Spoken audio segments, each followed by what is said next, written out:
3, 2, 1, start.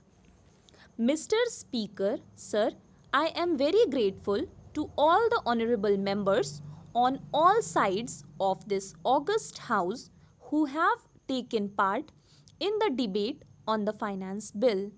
The finance bill forms part of the overall budget even though it deals only with the tax elements of the budget. It was therefore quite natural that several honorable members brought up general issues of policies, and the issues that they brought up are issues of profound importance to the future of our country. For example, reference was made to the primacy of agriculture.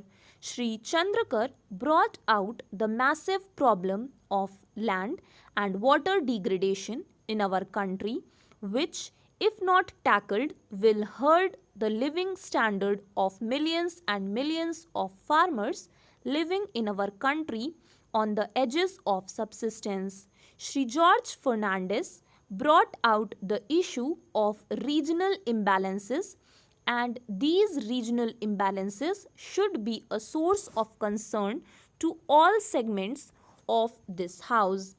Reference was made to the growing problem of unemployment. This again is an issue which ought to be the concern of all segments of this house. So, all these problems have been mentioned.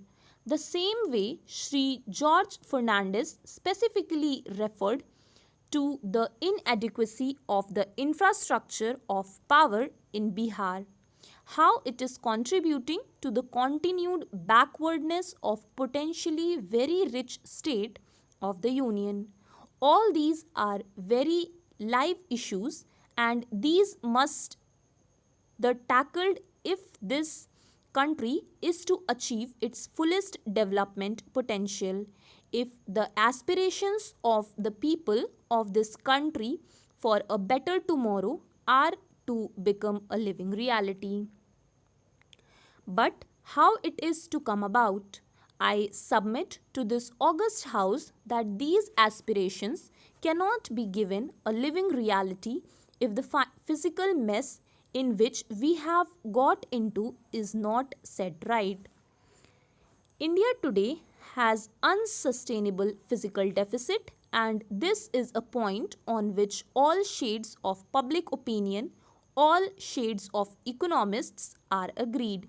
You can go on quarreling as to how this physical deficit came about, how it gave rise to unsustainable foreign exchange deficit. But the real issue before us today is what steps are we going to take that this crisis is contained and that this crisis is in fact used as an opportunity to set in motion those forces of reforms which alone can see that this country's great development potential is made a reality. Stop. Thank you.